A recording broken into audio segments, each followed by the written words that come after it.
हमने last day ये देखा था कि हमारा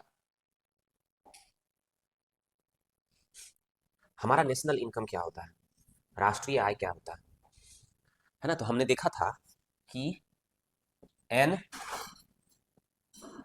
क्या डालूं, डीपी डालूं या एनएनपी डालूं। एनएनपी, एनएनपी, ठीक है। तो ये नहीं होगा हमारा एनएनपी एट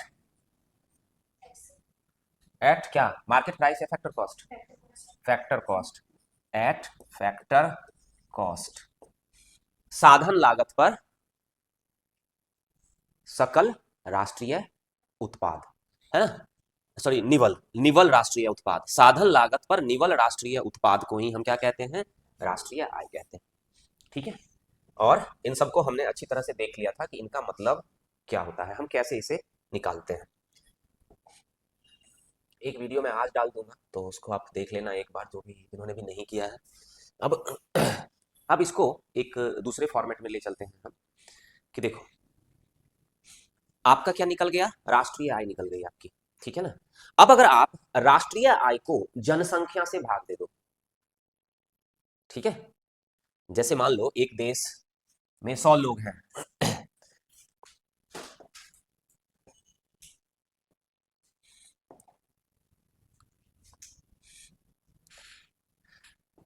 एक देश में मान लो 100 लोग हैं और उसकी राष्ट्रीय आय 100 है, ठीक है। तो पूछ रहा है हमसे कि प्रति व्यक्ति आय कितनी है। आप ऐसे देखो, एक देश की ये क्या है, पॉपुलेशन है, ऐसे पी से देखो, ये पॉपुलेशन है ना। और ये क्या है, नेशनल इनकम है। पॉपुलेशन है और नेशनल इनकम है। हमें क्या निकालना है, हमें निकालना है पीसीआई, पर कैपिटल इनकम, या प्रति व्यक्ति आय। तो प्रति व्यक्ति आय निकालने के लिए हम क्या करेंगे, किससे किसको भाग देंगे, जनसंख्या को नेशनल इनकम से। तो ऊपर में रख लो आप जनसंख्या, ठीक है, और नीचे में रख लो आप नेशनल इनकम। अब दूसरा एक एग्जांपल समझो, ऊपर में रख लो आप जनसंख्या और मान लो नेशनल इनकम आपकी है 200। तो ये उल्टा हो गया, है ना। आय पहले ऊपर में हम रखेंगे आय, तो हम यहाँ क्या रखेंगे, यहाँ पर आय, ऊपर में हम रखेंगे आय इनकम डिवाइड बाय पॉपुलेशन, ठीक है। तो इसमें देखो क्या हो जाएगा, इसे उल्टा कर दो, तो 200 डिवाइड बाय 100, ये 100 क्या है, हमारी जनसंख्या है, और ये 200 क्या है, हमारी आय है। तो हमारी कितनी हो गई पर कैपिटल इनकम, 2 रुपए हो गई, ठीक है भाई। मतलब हमें, अगर हमें राष्ट्रीय आय पता है और हमें अगर जनसंख्या पता है, हमारी जनसंख्या पता है, तो हम प्रति व्यक्ति आय निकाल सकते हैं। तो प्रति व्यक्ति आय इज इक्वल टू क्या हो गया, राष्ट्रीय आय बटा जनसंख्या, ठीक है। क्लियर है, चले आगे। ये इसमें नहीं है, बुक में नहीं है, इसलिए आप इसे समझ सकते हो। प्रति व्यक्ति आय, राष्ट्रीय आय बटा जनसंख्या। अगर राष्ट्रीय आय 200 है और जनसंख्या 100 है, तो प्रति व्यक्ति आय कितनी हो गई, एक व्यक्ति की आय कितनी हो गई, 2 रुपए हो गई, है ना। पक्का, चले आगे। चलो,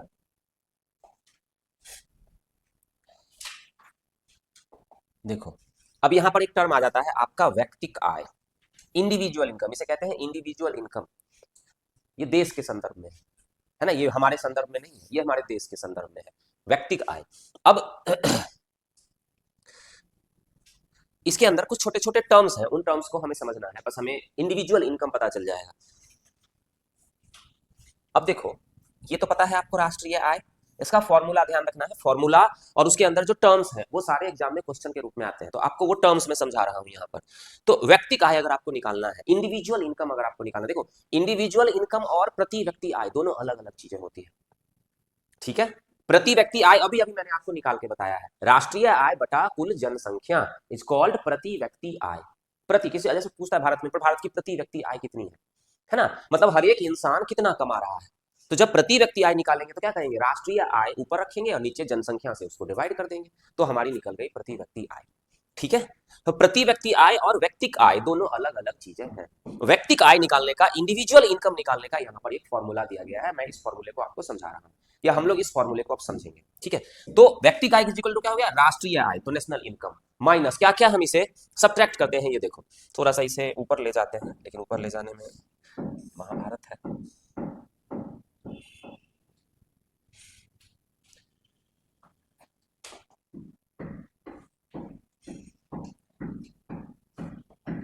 ठीक है, तो देखो क्या है हमारे पास, व्यक्ति का इज इक्वल टू राष्ट्रीय आय माइनस अवितरित लाभ। अवितरित लाभ क्या है पहले इसे समझो, आपके ऊपर ऊपर वाले पैराग्राफ में लिखा हुआ है, पर यहां पर आप उसे समझो कि अवितरित आय का मतलब क्या होता है, या इसे आप एक्सप्लेन कर रहा हूं मैं तो आपको समझ में आ जाएगा कि इसका मतलब क्या है, अपने आप समझ जाओगे। जैसे मान लो कि एक कंपनी है ना, एक कंपनी है, इस कंपनी ने मान लो कि इसकी एक 100 रुपए का सामान इसने बेचा, ठीक है, इसने 100 रुपए का सामान मार्केट में बेच दिया। अब मार्केट में सामान बेच दिया, इसे 100 रुपए मिल गए, है ना, इसकी जो कलेक्शन है इसका ये 100 रुपए का हुआ। अब ये पैसा इसके पास आया, अब इसने क्या किया, अलग अलग जगह पर पैसे डिस्ट्रीब्यूट किए, ठीक है, कुछ पैसा इसने टैक्स के रूप में सरकार को दिया, देगा, टैक्स के रूप में कुछ पैसा सरकार को देगा, जो हो जाएगा इसका क्या, इनडायरेक्ट टैक्स। हमने पहले ही डिस्कस किया हुआ है, आपके अब जो जितना सामान आप बेच रहे हो, उतने जितना सामान आपने बेचा उस पर आपको सरकार को टैक्स देना पड़ता है, जिसे हम कहते हैं इनडायरेक्ट टैक्स, है ना। तो आपने उसे सरकार को एक क्या किया, टैक्स दे दिया। अब टैक्स मान लो आपने 10 रुपए सरकार को टैक्स दे दिया, अब आपके पास कितने बच गए 90। ये 90 रुपए आपके पास आ गए। अब ये जब 90 रुपए आपके पास आ जाएंगे तो आप इन्हें किसके किसके बीच बांटोगे, 4 लोगों के बीच बांटोगे, ठीक है, 4 लोगों के बीच अलग अलग बांटोगे आप। मान लो कि 4 क्या है यहाँ पर, 4 यहाँ पर है फैक्टर ऑफ प्रोडक्शन। ध्यान रखना है कि पैसा जब लेके आ रहा है तो उन लोगों को देगा ना कुछ, जिसने जो है कंपनी बनाई है, तो कंपनी बनाई है तो क्या लगाया है, पूंजी लगाया है उसने, पूंजी लगाया है इसने तो जब पूंजी लगाई है तो पूंजी पे क्या पे करेगा, वो इंटरेस्ट पे करेगा, करेगा इंटरेस्ट पे, ठीक है। लेबर है, लेबर है, तो लेबर को क्या देगा, वो सैलरी देगा, वेजेस देगा, दे दिया, तो लेबर है। तीसरी चीज क्या हो गई, मान लो उसने क्या किया है, उसके पास लैंड है, जमीन भी है जहां पर उसने फैक्ट्री लगाई है, तो जमीन का भी वो क्या करेगा, जमीन के बदले में भी वो पे करेगा, क्या पे करता है वो, रेंट पे कर रहा है, तो उसने रेंट पे किया, ठीक है। इसके बाद उसका अपना है, तो उसका अपना भी है, मान लो एंटरप्रेन्योरशिप हमने उसे कहा, तो इसमें भी वो क्या कर रहा है, अपना प्रॉफिट कुछ रख रहा है, अपने पास भी कुछ रख रहा है, ठीक है। तो इस तरह से क्या किया, जो इसके पास ये टैक्स देने के बाद जो पैसे बचे उसको उसने क्या किया, अलग अलग डिस्ट्रीब्यूट किया, ठीक है। अब जरूरी नहीं है कि ये सारे के सारे 90 रुपए उसने डिस्ट्रीब्यूट ही कर दिए, मान लो कि उसने 10 रुपए यहां दिया, 20 रुपए यहां दिया, 10 यहां दिया, यहां थोड़ा बड़ा कर दो 30, और 20 रुपए यहां दिए, ठीक है। तो कितने हो गए, 30, 10 40, 10 50 और 20 70। इसने क्या किया, 90 में से 70 इसने बांट दिया, 90 में से 70 बांट दिया, तो इसके पास कितने बच गए, अब इसके पास बच गए 20। ये 20 इसको इसने किसी को दिया नहीं है, ये 20 इसके पास बच गए। ये 20 क्या करेगा, ये मान लो कि फैक्ट्री में कुछ नया सामान लाएगा, कुछ नई चीजें ऐड करेगा, या कंपनी का विस्तार करेगा, कोई दूसरी ब्रांच खोलेगा, है ना, कर सकता है, ये करेगा। तो क्या है कि ये सारा पैसा देने के बाद जो उसके पास बच गया, जिसको वो अलग तरीके से खर्च करेगा, इन्वेस्ट करेगा, वगैरह वगैरह कुछ भी करेगा, ये जो बच गया इसी को कहते हैं अवितरित लाभ। हर जगह डिस्ट्रीब्यूट करने के बाद जो अमाउंट बचा, जो वो कंपनी के ग्रोथ के लिए या नए प्लांट लगाने के लिए अपने पास रख रहा है, उसको कहते हैं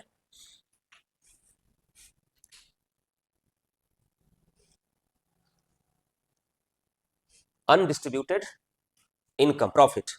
प्रॉफिट का वो हिस्सा जिसे वो डिस्ट्रीब्यूट नहीं कर रहा है, इसे हम कहते हैं प्रॉफिट का। ये प्रॉफिट है इसके पास है, इसका कंपनी में लगाएगा, हाँ कंपनी में ही लगाएगा।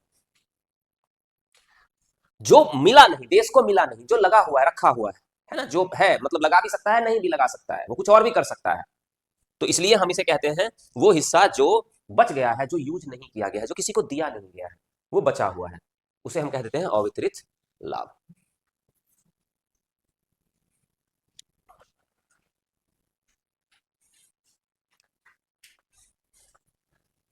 ठीक है, ओके, समझ में आ गया अवितरित लाभ क्या है आपके पास।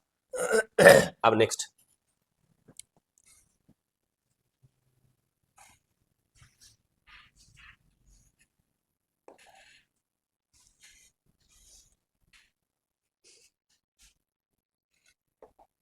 अब देखो उसके बाद क्या है, परिवारों द्वारा की गई निवल ब्याज अदायगी।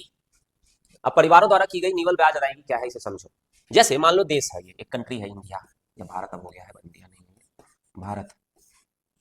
अब भारत में क्या है कि क्या करते हैं कि हम दो तरीके से हैं हमारे पास, एक तो सरकार है और दूसरा है मान लो कोई व्यक्ति है। मान लो एक देश है जिसके अंदर एक ही व्यक्ति रह रहा है।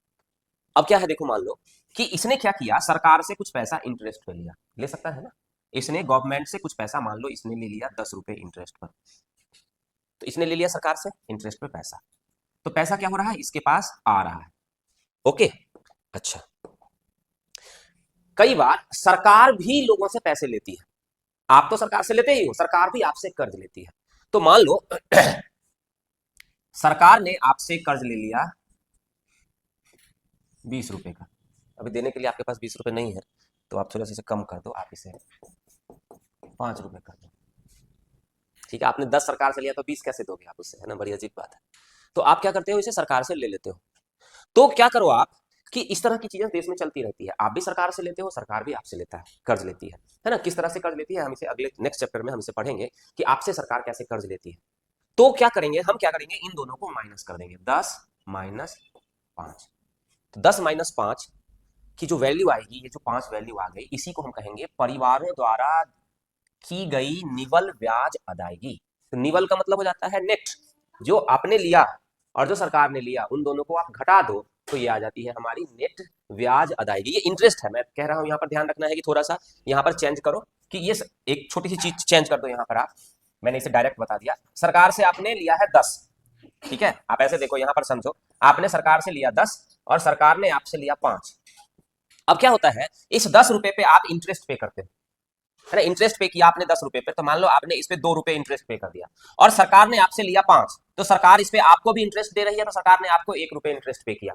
तो क्या करेंगे हम, इस इंटरेस्ट पेमेंट को और इस इंटरेस्ट पेमेंट को दोनों को घटा देंगे, 2 माइनस 1 इज इक्वल टू 1।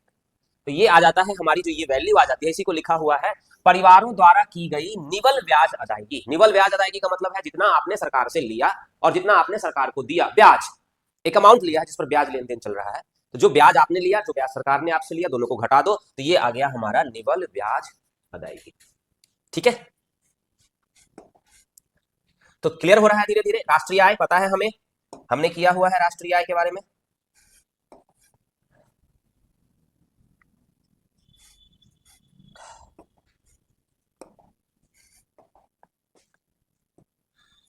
राष्ट्रीय आय माइनस अवितरित लाभ, जो लोगों के पास पैसा नहीं गया है लाभ, माइनस परिवारों द्वारा की गई निवल ब्याज अदायगी, माइनस निगम कर। अब निगम कर क्या होता है आप समझो, निगम कर हम अभी बजट वाला सेक्शन पढ़ेंगे जिसमें हम कई करों के बारे में पढ़ेंगे, वहां पर हम उसे पढ़ लेंगे कि निगम कॉर्पोरेशन टैक्स क्या है। आप अब समझ लो कि हम इसे क्या करते हैं, इसमें कॉर्पोरेशन टैक्स को भी घटा देते हैं, सब्ट्रैक्ट कर देते हैं। और सरकार और फर्मों से परिवारों को की गई अंतरण अदायगी। अंतरण अदायगी, यहाँ पर वर्ड है अंतरण अदायगी। तो ये अंतरण अदायगी क्या है, अंतरण अदायगी को हम इंग्लिश में बोलते हैं ट्रांसफर। मैंने कल भी आपको बताया था ट्रांसफर क्या है, ट्रांसफर पेमेंट। ट्रांसफर पेमेंट का मतलब है जब आपने कोई काम नहीं किया है और फिर भी आपको पैसे मिल रहे हैं, तो हम उसे कहते हैं ट्रांसफर पेमेंट। कोई काम नहीं किया फिर भी आपको पैसे मिल रहे हैं, जैसे आपको छात्रवृत्ति मिल रही है, छात्रवृत्ति मिल रही है जिसके बदले में आपने कोई भी काम नहीं किया है। जैसे वृद्धावस्था पेंशन मिल रहा है, आपने कोई काम नहीं किया है तो आपको फिर भी पैसे मिल रहे हैं। इस तरह से सरकार कई सारे ऐसे पैसे लोगों को देती है जो उनकी इनकम के रूप में होती है, लेकिन उसके बदले में आपने कोई काम नहीं किया है। तो इस तरह की पेमेंट जो आपको मिलती है, इसे हम कहते हैं ट्रांसफर पेमेंट या अंतरण अदायगी।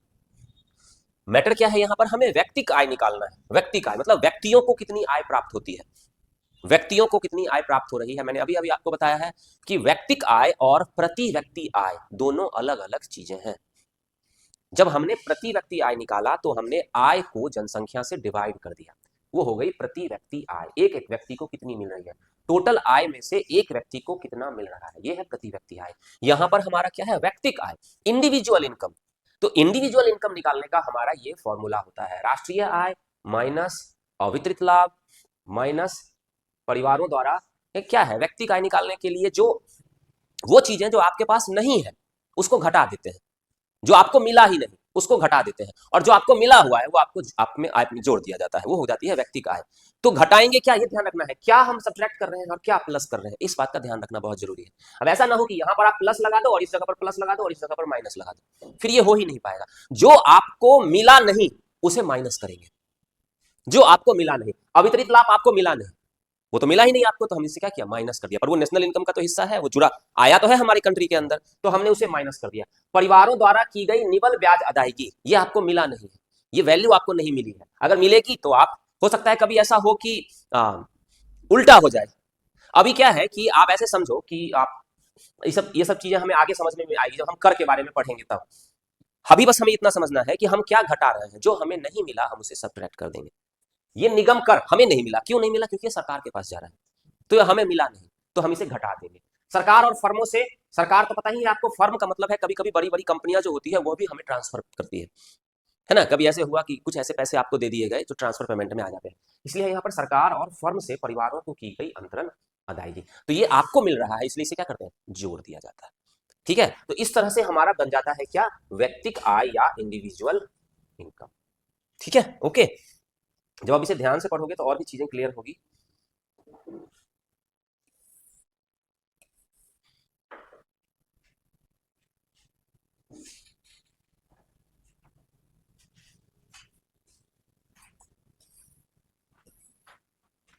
अब यहां पर देखो, यद्यपि व्यक्तिक आय पूर्ण रूपेण परिवार की आय नहीं है, मतलब हमने तो कह दिया व्यक्तिक आय, पर ये है नहीं, वास्तव में आपकी है नहीं, क्योंकि इनमें से कुछ पैसे और भी जो होते हैं वह भी सरकार के पास जाते हैं। अभी हमने देख लिया व्यक्तिक आय निकाल लिया, मतलब हम कहेंगे कि हर एक व्यक्ति के पास इस तरह से आय आएगी, आएगी हर एक व्यक्ति के पास। लेकिन कह रहा है कि आपके पास, मान लो मैं कह रहा हूं कि आपके पास 100 रुपए आएगा, है ना, आपके पास 100 रुपए आएगा, तो चलो ठीक है, 100 रुपए तो आएगा आपके पास, आ गया, अलग अलग जगह से आ गया, इस तरह से 100 रुपए मिल गया आपको। लेकिन क्या वो 100 के 100 रुपए आप खर्च कर सकते हो? जैसे कि किसी ने मान लो कि अमिताभ बच्चन के पास जाकर कौन बनेगा करोड़पति में 1 करोड़ रुपए जीत लिए, है ना, तो ये उसकी आय तो हो गई, उसकी व्यक्तिगत आय तो हो गई, लेकिन क्या वो 1 करोड़ रुपए खर्च कर सकता है? नहीं कर सकता है। क्यों? क्योंकि पहले उसे सरकार को टैक्स पे करना पड़ेगा। तो मतलब क्या हो जाएगा, व्यक्तिगत आय का वह हिस्सा जो आप खर्च कर सकते हो वो व्यक्तिगत आय से डिफरेंट होता है। तो हम उसमें से क्या करते हैं, जो भी कर होता है उस कर को हम उसमें से अगर घटा दें, या तो वो डायरेक्ट टैक्स है या इनडायरेक्ट टैक्स है, अगर हम उसमें से उसे घटा देते हैं तो हमें खर्च करने वाली आय मिल जाती है। यहां पर मतलब क्या है, कितना पैसा, अपनी आय का कितना पैसा खर्च कर सकते हो, इसको हम कहते हैं डिस्पोजेबल इनकम। इसे हम कहते हैं डिस्पोजेबल इनकम या प्रयोज्य आय। अपनी आय का कितना हिस्सा आप खर्च कर सकते हो, वो होता है हमारा डिस्पोजेबल इनकम।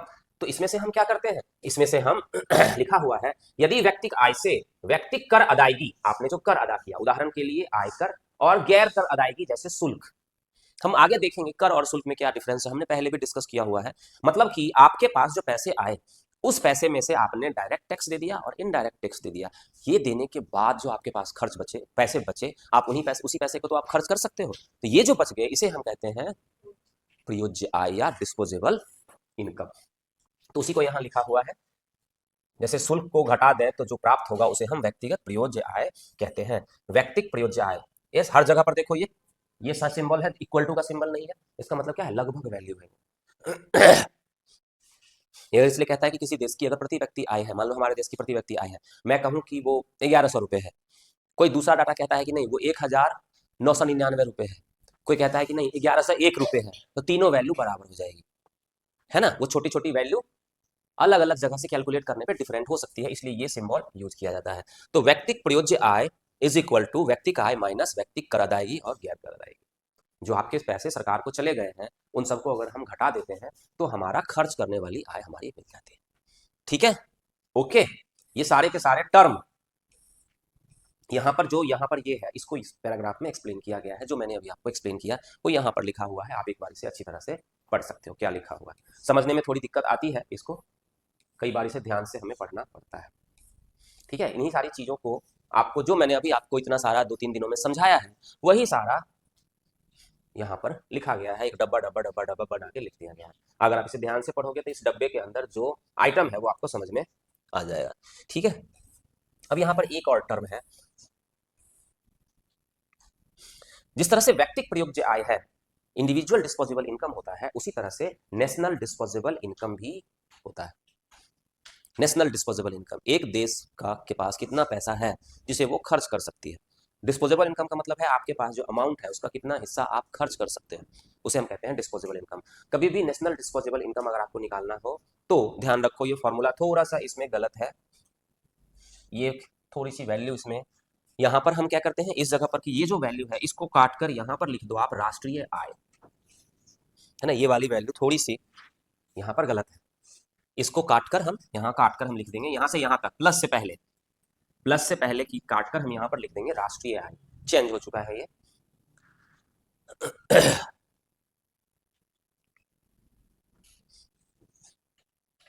ठीक है, तो यहाँ पर हमने राष्ट्रीय आय लिख दिया प्लस, अब इसे समझोगे तो आपको समझने में बड़ी दिक्कत होगी, शेष विश्व के दूसरे देशों से प्राप्त अन्य चालू अंतरण, है ना, इसको समझा देता हूं मैं, ये क्या होता है, ये सिर्फ एक ट्रांसफर पेमेंट होता है, इसे ट्रांसफर पेमेंट कहते हैं। मतलब कि आपके पास जो दूसरे देश से जो ट्रांसफर पेमेंट आ रहा है वह भी पैसा आपको मिल रहा है, वह भी खर्च करने लायक ही तो पैसा है, चाहे जिस रूप में, मैंने कल ही आपको बताया था, एक्सप्लेन किया था कि ट्रांसफर पेमेंट का मतलब क्या होता है, एक देश के लिए और एक व्यक्ति के लिए।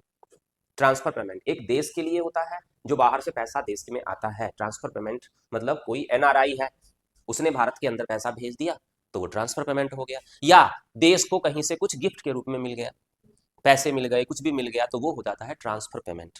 और एक व्यक्ति के लिए ट्रांसफर पेमेंट क्या हो गया, अगर उसे सरकार से कोई पेंशन मिल गई, अगर उसे कोई छात्रवृत्ति मिल गई, तो एक व्यक्ति के लिए ये ट्रांसफर पेमेंट होता है।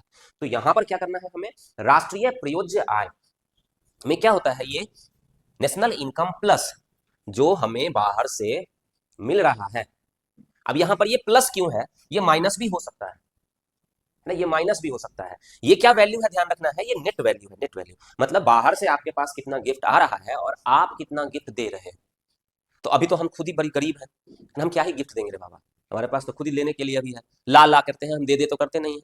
अभी जब से थोड़ी सी मोदी जी आए हैं थोड़ा बहुत हम भी गिफ्ट दे रहे हैं, लेकिन अभी हम थोड़ा बहुत दे रहे हैं, हमारे पास थोड़ा ज्यादा है, तो इसलिए प्लस है। क्यों प्लस है, क्योंकि हमारे देश में जो आता है वो अमाउंट ज्यादा है, इसलिए हमने यहाँ पर प्लस रखा है ना, तो ये इसलिए यहाँ पर वैल्यू प्लस है, बस आपको ये समझना है कि ये नेट वैल्यू है कि हमारे देश में जो गिफ्ट के रूप में हमें मिल रहा है उसमें से हम जो गिफ्ट के रूप में दे रहे हैं उसको घटा देंगे तो ये हमारी नेट वैल्यू आ जाएगी। ठीक है, तो अगर हम इसको नेशनल इनकम में जोड़ देते हैं तो वो हमारी खर्च करने वाली वैल्यू होती है, जिसे हम कहते हैं नेशनल डिस्पोजेबल इनकम। ठीक है, ओके, आगे चलो। अब इसी को यहाँ पर डब्बे में समझाया गया है, जो पीछे हमने कई सारे गलत सही काम किए है ना, उन सबको इस डिब्बे में रख दिया गया है। इसमें तो कोई गलती नहीं है ना? नहीं, इसमें गलती नहीं, पर इस टेबल को पढ़ना मत, हाँ इस टेबल को मत पढ़ना, सिर्फ उतना ही पढ़ना जितना अभी मैंने आपको बता दिया है, उसी से ये टेबल आपको समझ में आ जाएगा अपने आप, इस टेबल को समझने की जरूरत नहीं है, उतना ही है, ज्ञान उतना ही है बस।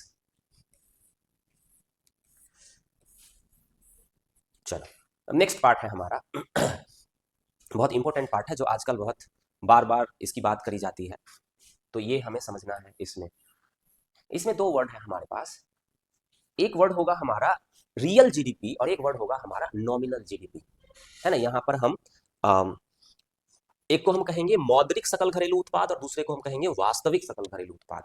तो इसे हमें समझना है, बार बार ये चर्चा होती है कि ये है क्या, तो हम इसे कह देते हैं रियल जीडीपी और नॉमिनल जीडीपी, है ना, इसे समझना है, अच्छी तरह से समझना है आपको। अब देखो एक चीज समझो, सबसे पहले एक एग्जाम्पल से समझो कि जो यहाँ पर बताया गया है मैं सिर्फ वही समझा रहा हूँ, एक्स्ट्रा नहीं बता रहा हूँ, क्योंकि अगर एक्स्ट्रा बताऊंगा तो मतलब उनको एनरिच करके बता रहा हूँ, मतलब इसे सिर्फ सिर्फ ये 12th क्लास की बुक ही कवर नहीं हो रही है, इससे हमारा पूरा का पूरा नेशनल इनकम कवर हो रहा है।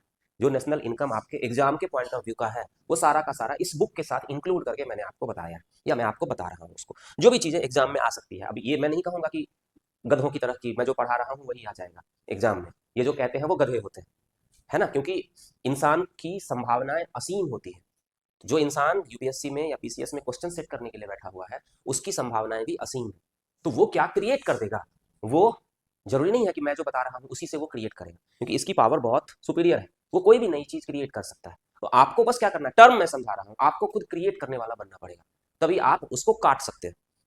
है ना। जैसे लूडो, एक यूपीएससी क्वालिफाई करना क्या है, लूडो का गेम है, सिंपल समझो, बहुत सिंपल है, लूडो का गेम है। लूडो के गेम में क्या होता है, हमारे पास हम होते हैं और हमारे 3 ओपोनेंट होते हैं। हमें नहीं पता है ना कि हम जो पासा फेंक रहे हैं उस पासे में क्या आएगा, ये हमें बिल्कुल नहीं पता है।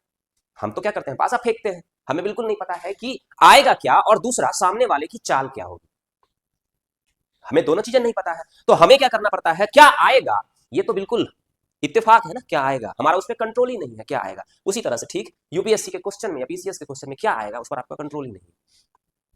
आप सब क्या करते हो, अपने लूडो कैसे खेलते हो, आप अपने पिछले एक्सपीरियंस के आधार पर, जो अभी तक आपने सीखा है उसके आधार पर आप जो आ जाता है उससे अपनी चाल चलते हो, यही तो होता है। वो जो चाल चलते हो आप, वो अपने एक्सपीरियंस के आधार पर चलते हो, आप अपने अनुभव के आधार पर, अपने नॉलेज के आधार पर चाल चलते हो, उसी नॉलेज से आप सामने वाले की चाल को काटते हो। यही करते हैं हम, सिंपल करते हैं यही। अब जिसने जितनी स्मार्ट चाल चली वो सफल होगा, जो स्मार्ट चाल नहीं चल पाया वो असफल हो जाएगा। लूडो भी आप खोल के खेल के देख लो, अगर आप वहां स्मार्ट चाल नहीं चलोगे, क्रिएटिविटी यूज नहीं करोगे, आप वहां भी फेल हो जाओगे। तो यूपीएससी भी बिल्कुल और पीसीएस भी एग्जाम बिल्कुल वही है।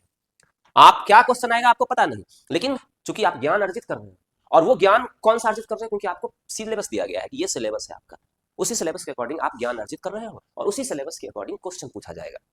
अब वहां पर जाकर आप अपने ज्ञान को कैसे इंप्लीमेंट करते हो ये आपकी क्रिएटिविटी पे निर्भर करता है, बस। तो यूपीएससी की तैयारी करना इज इक्वल टू 2 वाला नहीं, 3 वाला, लगभग वाला। तो यूपीएससी की तैयारी, यूपीएससी निकालना या पीसीएस निकालना is triple equal to ludo खेलना। ठीक है, तो आप इसे समझो कि होता क्या है।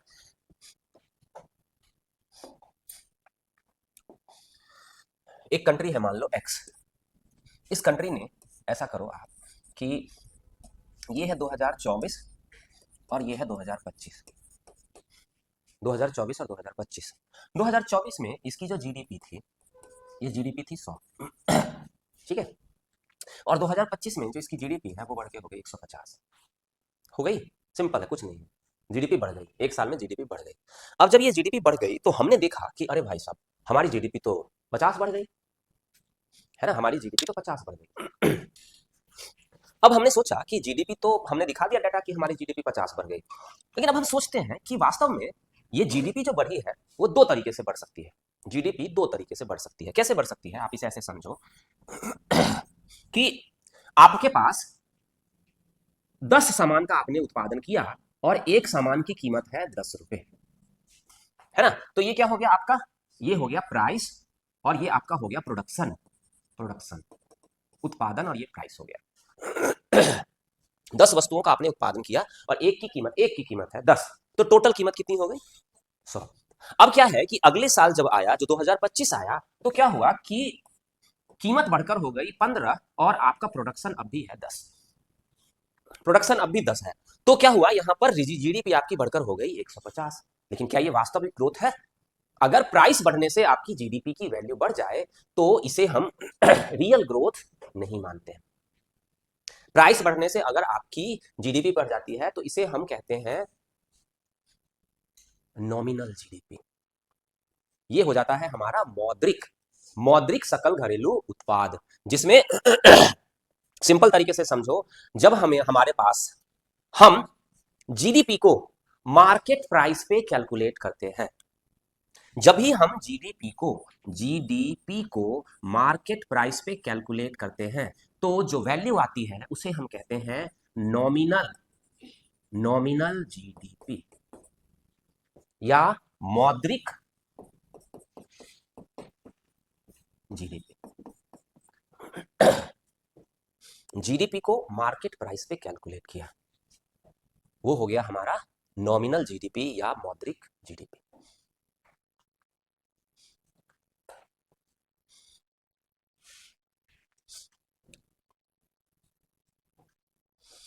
अब देखो, अब एक दूसरा एग्जांपल देखो, ये एग्जांपल 1 है और ये एग्जांपल 2 है। अब 2024 से कलर चेंज कर लेते हैं,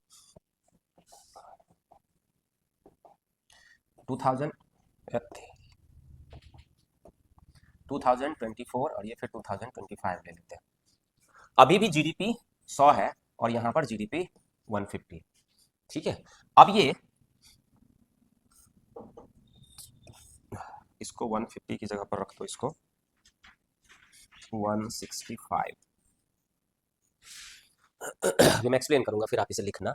तो यहां पर क्या है, 10 10, ठीक है, हमने वही काम किया है जो वहां पर किया है। 10 कीमत है और 10 वस्तुओं का उत्पादन हुआ है, 100 हो गया। अच्छा, यहां पर क्या है, थोड़ा सा यहां पर कंडीशन बदल गया है। अब हमने यहां पर क्या किया है, 15 11, 15 × 11, ठीक है। अब 15 × 11 करेंगे तो क्या आएगी वैल्यू, 165, ठीक है, ये वैल्यू आ गई 165। अब देख के आपको यहां पर लगता है कि कीमत, देखो यहां पर 10 रुपए की जगह पर 11 रुपए हो गया है। कीमत हमें बढ़ानी ही पड़ेगी जब हम एक साल से दूसरे साल में जा रहे हैं, तो कीमत स्थिर नहीं हो सकती है। यह इकोनॉमिक्स का नियम होता है कि आप अगर 2 साल को, 2 ईयर को कैलकुलेट करो तो कीमत आपको बढ़ानी ही पड़ेगी। अगर आप कीमत ऐसे सोचते हो कि बिना बढ़ाए हुए आप कैलकुलेट कर लो, तो ये पॉसिबल नहीं है, क्योंकि ऐसा माना जाता है कि ईयर ऑन ईयर बेसिस पे डिप्रिसिएशन भी होता है और इन्फ्लेशन भी होता है, महंगाई भी आती है ना। तो आपको प्राइस बढ़ाना ही पड़ेगा। बस अंदर क्या कर दिया मैंने अंदर यहां पर ये किया कि मैंने जहां 10 का प्रोडक्शन होता था वहां पर अब 15 का प्रोडक्शन हो रहा है। तो अगर आपकी जीडीपी जब आप कैलकुलेट करोगे यहां पर, तो इसमें आपका 100 है और इसमें आपका हो गया 165। जब हम अब इसे देखते हैं यहां पर, हमने यहां पर आप देखो कि जब हमने इसे कैलकुलेट किया है, अब इसे भी कैलकुलेट करो आप यहां पर, तो ये हमारा 100 है, ये 100 और ये आ गया हमारा 165। लेकिन ये जो 165 वैल्यू है, इसे अभी भी हमने मार्केट प्राइस पे ही कैलकुलेट किया है ना। तो यहां पर जो 165 की वैल्यू है, इसे भी हम कहेंगे नॉमिनल जीडीपी, ये भी हमारा आएगा नॉमिनल जीडीपी, ठीक है। लेकिन अब यहां पर क्या हमें पता चल रहा है, हमें पता चल रहा है, देख के पता चल रहा है, पर इकोनॉमी तो बहुत बड़ी वैल्यू है, वहां पर तो देख के हम पता ही नहीं कर सकते हैं कि वास्तव में उत्पादन बढ़ा है या नहीं बढ़ा है। लेकिन इस छोटी सी वैल्यू में हमें यह समझ में आ रहा है कि उत्पादन भी बढ़ा है और प्राइस भी बढ़ी है। तो अगर उत्पादन भी बढ़े और प्राइस भी बढ़े, तो इसे बुरा सिंबल नहीं माना जाता है। अगर सीधा प्राइस बढ़ गया और जीडीपी की वैल्यू बढ़ गई, तो ये अच्छा सिंबल नहीं है। पहला वाला, ये वाला ये अच्छा सिंबल नहीं है कि सीधा प्राइस बढ़ गया और उत्पादन बढ़ा ही नहीं है। तो हमारी जीडीपी की वैल्यू, समझो ये दोनों डिफरेंट है। हमारी जीडीपी की वैल्यू यहां भी बढ़ी है, लेकिन यहां क्यों बढ़ी है, सिर्फ प्राइस बढ़ने से बढ़ी है। तो ये अच्छा सिंबल नहीं होगा। यहां पर भी हमारी जीडीपी की वैल्यू बढ़ी है, लेकिन प्राइस के साथ साथ हमारा प्रोडक्शन भी बढ़ा है, तो ये एक अच्छा सिंबल माना जाएगा, ठीक है। ओके, अब नेक्स्ट चलो। अब देखो कि 2000 हम निकाल लेते हैं, चलो हम निकाल लेते हैं 2020, और ये हम निकाल लेते हैं 2025, ठीक है। अब देखो, मान लो कि 2020 में किसी वस्तु की कीमत थी 10 रुपए और हमारा प्रोडक्शन हुआ है यहाँ पर 10, तो हमारी वैल्यू हो गई 100, ठीक है। ये 100 हमारी वैल्यू आ गई। अब जब हम 2025 को कैलकुलेट करेंगे, तो हम उसमें वस्तु की कीमत 10 रुपए ही रखेंगे। अभी मैंने आपको थोड़ी देर पहले कहा था कि ईयर ऑन ईयर बेसिस पे इन्फ्लेशन भी बढ़ती है ना। वो नियम है, वो प्रकृति का नियम है, वो इकोनॉमी का नियम है कि वो बढ़ेगी ही बढ़ेगी। लेकिन मैंने क्या किया है, यहाँ पर कीमत को स्थिर रख दिया है। ये सरकार जानबूझकर ऐसा करती है, गवर्नमेंट जानबूझकर ऐसा करती है। क्यों करती है अभी पता चलेगा। तो कीमत को स्थिर कर दिया और आपकी जीडीपी की वैल्यू 150 हो गई, है ना। कीमत स्थिर है, फिर भी जीडीपी की वैल्यू बढ़ रही है। इसका मतलब क्या है कि हमारा प्राइस स्थिर है, लेकिन हमारा प्रोडक्शन बढ़ गया है, ठीक है। प्राइस स्थिर है, प्रोडक्शन बढ़ गया है। तो इसका मतलब यह होता है कि कई बार सरकार क्या करती है, कई बार नहीं, सरकार बार बार यह करती है कि वो जीडीपी की गणना स्थिर कीमत के आधार पर करती है, स्थिर कीमत के आधार पर।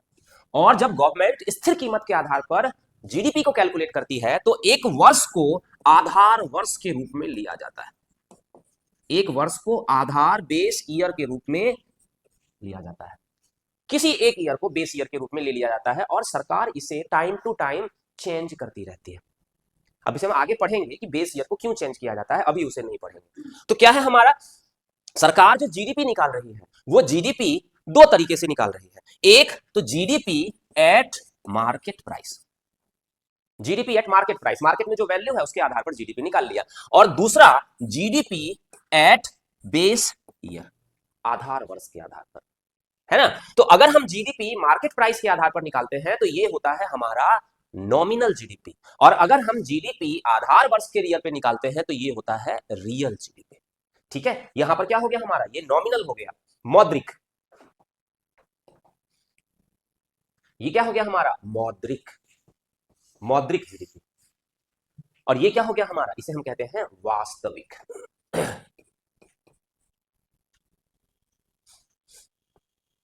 ठीक है भाई, रियल और नॉमिनल में क्लियर है, डिफरेंस क्लियर है, कोई दिक्कत तो नहीं है आपको। रियल जीडीपी का मतलब क्या है, और अभी जो हम बेस ईयर जो हम लेते हैं वो बेस ईयर क्या है, जो 11 12। अभी जो बेस ईयर हम ले रहे हैं वो 2011 12 है। मतलब अभी जब हम रियल जीडीपी को कैलकुलेट करेंगे तो हम आधार वर्ष में क्या लेंगे, जो 11 12 में जब वस्तु की कीमत थी उसी को हम लेंगे। सही, सरकार अब इसे चेंज कर चुकी है पूरी तरह से, जो अभी क्लियर पूरी तरह से आया नहीं है डाटा पर, 22 23 करना है यहाँ पर हमें, है ना, लेकिन जब वो आएगा तब हम देखेंगे। अभी तो हमारा आधार वर्ष क्या है, 11 12, मतलब 11 12 में जो उस चीज की कीमत थी उसी कीमत के आधार पर हम जीडीपी को कैलकुलेट करेंगे। क्लियर है, कोई दिक्कत है इसमें? तो देख लो, कई बार बच्चे बहुत कंफ्यूज होते हैं इस टर्म में कि रियल जीडीपी क्या है और नॉमिनल जीडीपी क्या होती है। अगर हम जीडीपी को मार्केट प्राइस में, अभी मार्केट में जो प्राइस है, तो मार्केट में प्राइस है तो अपने आप समझ में आ जाएगा ना आपको, उसमें महंगाई जुड़ी हुई है। तो अगर हम आज जीडीपी को मार्केट प्राइस पे निकालते हैं तो हो जाता है हमारा नॉमिनल जीडीपी। और अगर हम उसे बेस ईयर पे निकाल देते हैं, महंगाई को स्थिर करके निकाल देते हैं, बेस ईयर का मतलब क्या है, महंगाई को इग्नोर कर देना, तभी हमें वास्तव में पता चलता है कि हमारी जीडीपी बढ़ रही है या बस महंगाई महंगाई के चक्कर में दिखा रहा है। ठीक है भाई, ओके। नींद तो नहीं आ रही है? किसी किसी को आ रही है भाई, तो मैं देख रहा हूं, कुटाई हो जाएगी बहुत। अब आ जाते हैं हम यहाँ पर, एक है हमारा वर्ड यहाँ पर जिसे हमें समझना है, वो है सकल घरेलू उत्पाद अब स्फीतिक। क्या लिखते हैं, अब स्फीतिक, इसे हम कहते हैं जीडीपी डिफ्लेटर, इसे हम कहते हैं इंग्लिश में जीडीपी डिफ्लेटर। ये भी थोड़ा समझ ही लेते हैं, उसके बाद ही आगे बढ़ेंगे। मैं कहाँ पहुंच गया, ये क्या है हमारा, G D P D E F L A T O R, deflator, GDP deflator. अब जीडीपी डिफ्लेटर क्या होता है इसे समझ लेते हैं हम थोड़ा सा। कुछ नहीं है, एक फॉर्मूला है, पहले वो फॉर्मूला समझ लो तो अपने आप जीडीपी डिफ्लेटर आपको समझ में आ जाएगा। ठीक है, अब जीडीपी डिफ्लेटर का मतलब हो जाता है, देखो, बड़ा वाला जीडीपी डिवाइड बाय छोटी वाली जीडीपी। बड़ा वाला जीडीपी क्या है, ये है जीडीपी एट मार्केट प्राइस, और डिवाइड बाय छोटा वाला जीडीपी क्या है, जीडीपी एट बेस ईयर, या और nominal GDP divide by real GDP. तो मतलब क्या है, जीडीपी डिफ्लेक्टर का मतलब हो गया कि हमें नॉमिनल जीडीपी और रियल जीडीपी का एक रेशियो निकालना है, नॉर्मल और रियल जीडीपी का एक रेशियो निकालना है। मान लो कि नॉर्मल जीडीपी है हमारी 160 और रियल जीडीपी है हमारी 100।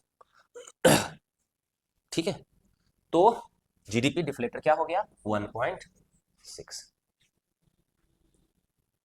लेकिन इसे परसेंट में भी बताया जाता है, तो कहीं 1.6 की जगह पर परसेंट है, इसका मतलब क्या है, आप इसे 100 से मल्टीप्लाई कर दो, है ना। अगर आप यहाँ पर तो ये क्या निकल जाएगा, परसेंट निकल जाएगा, परसेंट कितना परसेंट है ना, तो ये क्या हो जाएगा 160%। तो जो हमारा नॉमिनल जीडीपी है वो रियल जीडीपी का 160% है। ठीक है, क्लियर है ये, इसको ध्यान से समझना है हमें, बार बार हम इसे भूल जाते हैं। जीडीपी डिफ्लेटर क्या होता है, GDP deflator is the ratio between nominal GDP and real GDP. जब जीडीपी डिफ्लेटर की बात होगी तो वो पॉइंट में आएगा, और जब परसेंटेज ऑफ जीडीपी डिफ्लेटर की बात होगी तो वो परसेंट में आएगा। अब परसेंट में लाने के लिए हम उसे 100 से मल्टीप्लाई कर देंगे। ठीक है, ओके। अब यहां पर चूंकि मैंने लास्ट ईयर देखा है, और जो चीजें यूपीएससी लास्ट ईयर पूछती है वो ट्रेंड बन जाता है 3-4 सालों के लिए, तो इस चीज का ध्यान रखना है जो बच्चे यूपीएससी का एग्जाम, पीसीएस में ऐसा नहीं होता है, क्योंकि पीसीएस में और यूपीएससी में बहुत डिफरेंस होता है। पीसीएस में थोड़े थकेले टाइप के व्यक्ति होते हैं, क्वेश्चन सेट करने वाले थके हुए होते हैं, तो एज इट इज हमें कई बार आप सोचते हो, बहुत सारे बच्चे ऐसे होते हैं आपकी लाइफ में मिल जाएंगे जो जिनके दिमाग में ये चलता रहता है कि पीसीएस क्या करती है कि क्वेश्चन रिपीट करती है, है ना। कई सारे बच्चे प्रीवियस ईयर क्वेश्चन निकाल के उसको स्टडी करते रहते हैं, उसको सॉल्व करते रहते हैं, पढ़ते रहते हैं, याद करते रहते हैं। लेकिन कई बार मैं बार बार आप लोगों को समझाता हूँ कि फिर तो सारे बच्चों का निकल जाना चाहिए, क्योंकि सबको पता है कि पीसीएस क्वेश्चन रिपीट करती है ना। तो सबका क्यों नहीं निकल जाता है, सबका निकलना चाहिए। तो प्रीवियस ईयर में किसने क्वेश्चन क्या पूछा, पीसीएस ने क्वेश्चन क्या पूछा, ये सबको पता है, उस पर सभी मेहनत करते हैं। पर रियल मेहनत कहाँ होती है, सब्जेक्ट के अंदर होती है। तो लोग क्या करते हैं, ये सोच के रहते हैं चलो 10 क्वेश्चन तो आ ही जाएगा प्रीवियस ईयर में से, वो पढ़ लूंगा और इधर से भी कर दूंगा। ये सब करते हैं, ये बहुत कम करते हैं। बस ये ध्यान रखना होता है, आपको डिफरेंसेस समझना होता है। डिफरेंस क्या है लोगों के अंदर, हमारे अंदर और लोगों के अंदर डिफरेंस क्या है, हमें उस डिफरेंस को कैलकुलेट करना होता है। इसी के लिए मैं कहता हूँ कि इसको कैलकुलेट करने के लिए बहुत ज़्यादा स्मार्ट पढ़ा लिखा होना जरूरी नहीं है, बहुत ज़्यादा पढ़ा लिखा होना, इसके लिए स्मार्ट होना बहुत जरूरी है। जो जितना स्मार्ट है वो उतना निकालने की संभावना उसकी ज़्यादा होती है। तो घिसे पिटे तरीके से तैयारी नहीं करनी है, हमें स्मार्ट बनना है ना। तो ऐसे यूपी पीसीएस जैसे रिपीट करती है क्वेश्चन, उसी तरह से यूपीएससी क्वेश्चन को रिपीट करता है। दोनों का तरीका अलग अलग होता है। यूपी पीसीएस पुराने क्वेश्चन को फिर से पूछ देता है, ये होता है रिपीटिशन, बार बार रिपीट कर दिया, पुराने में से उठा लिया फिर डाल दिया क्वेश्चन। यूपीएससी क्या करती है कि पिछले साल जो क्वेश्चन अगर इस बार कोई चेंज किया गया है, उस चेंज को वो आगे आने वाले 3-4 साल तक कंटिन्यू करती है। तो ये भी एक रिपीटिशन होता है, लेकिन डिफरेंट तरीके से। तो पिछली बार क्या हुआ, इकोनॉमिक्स में कुछ ऐसे कॉन्सेप्ट को मैथमेटिक्स के फॉर्मेट में कन्वर्ट कर दिया गया है ना। कॉन्सेप्ट जैसे यहाँ पर ये क्या है, ये कॉन्सेप्ट है, ये वाला कॉन्सेप्ट है और ये वाला क्या है, मैथमेटिक्स है। तो क्या किया गया, कॉन्सेप्ट को मैथमेटिक्स के फॉर्मेट में कन्वर्ट कर दिया गया है।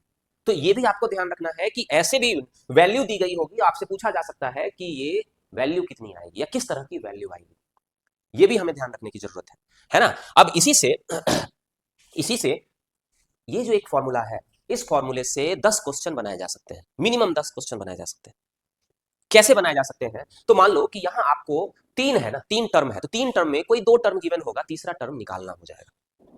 आपसे पूछा जा सकता है कि अगर हमें जीडीपी डिफ्लेटर पता है और हमें अगर नॉमिनल जीडीपी पता है तो रियल जीडीपी क्या है, ऐसा भी आ सकता है ना। आपको सिर्फ इस फॉर्मूले को ध्यान में रखना है, इस फॉर्मूले को किसी भी कंडीशन में तोड़कर क्वेश्चन पूछा जा सकता है।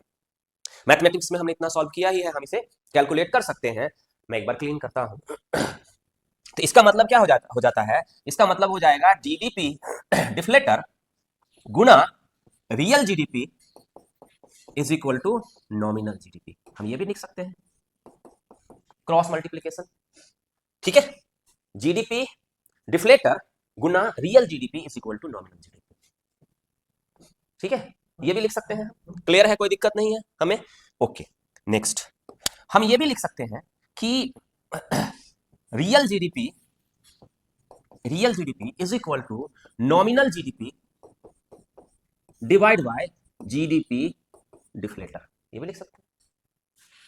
सबसे पूछ रहा हूं भाई, मैंने ये लिखा है, इसमें किसी को कोई दिक्कत है, real GDP is equal to nominal GDP divide by GDP deflator, ये मैंने इसको चेंज करके इस फॉर्मेट में डाल दिया है। अगर किसी को दिक्कत है तो पूछ लो कि ये कैसे हुआ है। इसको इससे मल्टीप्लाई करेंगे, है ना, इसे ऐसे समझ लो आप, जैसे x is equal to Y by Z, है ना। तो क्या हो गया, x गुने Z is equal to Y, ठीक है। तो क्या हो जाएगा, हमारे पास z की वैल्यू निकालनी है, ये z है, तो z इज इक्वल टू क्या हो गया, y बाई x, है ना। तो x is equal to y by Z भी हो सकता है और z is equal to y by x भी हो सकता है, ठीक है। तो इसी चीज को हमें ध्यान रखना है, रियल जीडीपी, जीडीपी डिफ्लेटर और नॉमिनल जीडीपी के बीच में क्या संबंध होता है। ओके, क्लियर है, चलो।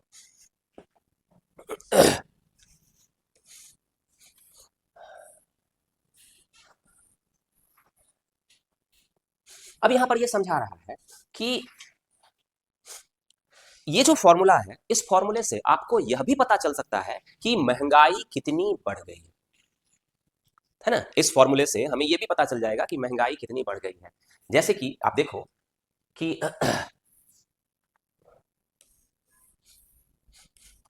यहां पर एग्जाम्पल के रूप में दिया हुआ है कि आप ऐसे समझो जैसे हमारा ये नॉमिनल जीडीपी 1650 है और रियल जीडीपी हमारा 1150 रुपए, 1100 रुपए है, ठीक है। किसी पर्टिकुलर ईयर में हमने जो कैलकुलेट किया है, ये हमारा नॉमिनल है और हमारा ये बेस ईयर वाला है, तो हमने यहां निकाला है डेढ़। तो ये जो डेढ़ है, ये समझ लो आप कि उस साल के कंपैरिजन में इस साल हमारी महंगाई डेढ़ का मतलब है 1.5 गुना बढ़ गई है। ये जो जीडीपी डिफ्लेटर में जो वैल्यू आ रही है, उस वैल्यू को आप ये भी समझ सकते हो कि हमारी महंगाई इतनी गुनी बढ़ गई है, इतनी गुनी बढ़ गई है, 1.5 गुनी बढ़ गई है, और 150% बढ़ गई है। तो जीडीपी डिफ्लेटर का मतलब ये भी होता है कि उस दोनों को अगर हम कंपेयर करते हैं, रियल जीडीपी और नॉमिनल जीडीपी, ऊपर में नॉमिनल जीडीपी 2000 इस साल का, इस ईयर का, देखो इस ईयर का नॉमिनल जीडीपी और रियल जीडीपी। जो रियल जीडीपी निकालते हैं तो हम बेस ईयर के आधार पर निकाल रहे हैं। तो इससे क्या हो रहा है, हमें ये पता चल रहा है कि हमारे देश के अंदर महंगाई कितनी बढ़ गई है। 1.5 गुनी महंगाई, 1.5 गुनी, 150% महंगाई बढ़ गई। ठीक है, ओके, कोई दिक्कत तो नहीं, चले आगे। ठीक है, अब ये कह रहा है यहाँ पर कि हमने जीडीपी डिफ्लेटर से हमने महंगाई तो निकाल लिया है, लेकिन महंगाई निकालने के और भी फॉर्मूले होते हैं, जिसे यहाँ कहा गया है उपभोक्ता कीमत मूल्य सूचकांक, और आगे भी कई सारे टर्म हैं जिसे हम यहाँ नहीं पढ़ेंगे, हम अलग से ही एक टॉपिक इसे पढ़ेंगे जिसमें हम निकालेंगे, देखेंगे कि महंगाई और किस किस तरीके से हम कैलकुलेट कर सकते हैं। तो इसलिए हम इसे यहाँ पर छोड़ देते हैं। ये समझाया गया है, इन्होंने एक्सप्लेन किया है कि महंगाई निकालने का एक तरीका यह भी होता है जिसे हम अलग से ही टॉपिक में पढ़ेंगे, महंगाई को, इन्फ्लेशन को, इन्फ्लेशन हम कैसे निकालते हैं। अभी हमारा जो टॉपिक है वो है नेशनल इनकम, हम नेशनल इनकम को यहाँ पर समझ रहे हैं। ठीक है, ओके, चलो, तो ये हमारा हो गया।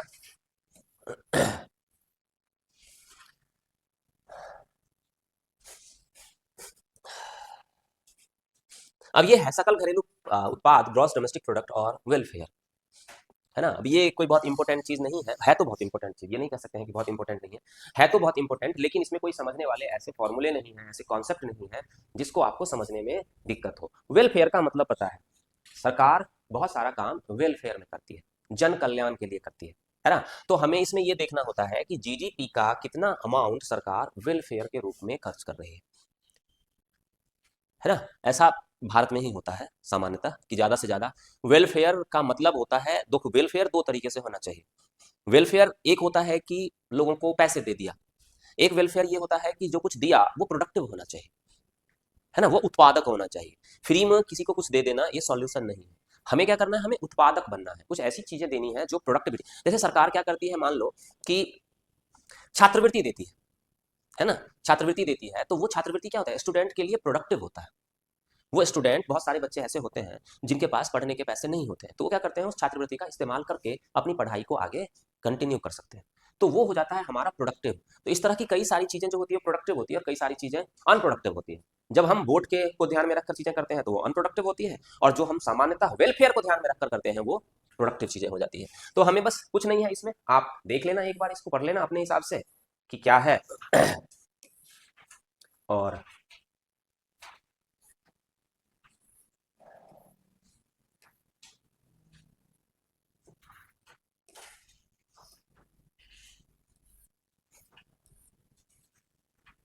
आप एक बार इसे देख लेना, अगर कोई दिक्कत होती है तो आप हम डिस्कस कर लेंगे फिर इसे अलग तरीके से। तो हमारा एक यहाँ पर एनसीईआरटी के अकॉर्डिंग हमारा जो नेशनल इनकम वाला चैप्टर है, वो नेशनल इनकम वाला चैप्टर एनसीईआरटी प्लस एडिशनल भी कुछ है उसके अकॉर्डिंग हमारा नेशनल इनकम वाला चैप्टर खत्म हो जाता है। लेकिन कुछ छोटे छोटे वर्ड हैं जो वर्ड हमें अलग से डिस्कस करना है, जो हम अलग से समझेंगे उसे। एक दिन हमारी नेशनल इनकम की और भी क्लास होगी जिसमें हम कुछ नए नए टर्म्स डिस्कस करेंगे, जो नए नए टर्म आते जा रहे हैं मार्केट में। जैसे एक नया टर्म मार्केट में आया है, उसे हम कहते हैं ग्रीन जीडीपी, है ना। तो इस तरह के कुछ बचे हुए जो टर्म हैं, उन बचे हुए टर्म को हम नेक्स्ट डे डिस्कस करेंगे, और फाइनली हमारा जो नेशनल इनकम वाला चैप्टर है वो खत्म हो जाएगा। लेकिन ध्यान रखना है, जो कॉन्सेप्ट है नेशनल इनकम से रिलेटेड, राष्ट्रीय आय से रिलेटेड जो कॉन्सेप्ट है, वो कॉन्सेप्ट इतना ही है जो हमारी 12th क्लास की एनसीईआरटी में लिखा हुआ है। मेन कॉन्सेप्ट जो था वो मेन कॉन्सेप्ट हमने यहाँ पर समझ लिया है। अब छोटी छोटी चीजें हैं, दो तीन चीजें हैं, ज्यादा नहीं होंगी, दो तीन चीजें हैं जिसे हम फिनिश कल की क्लास में कर लेंगे। ठीक है, ओके, चलो ऐश करो।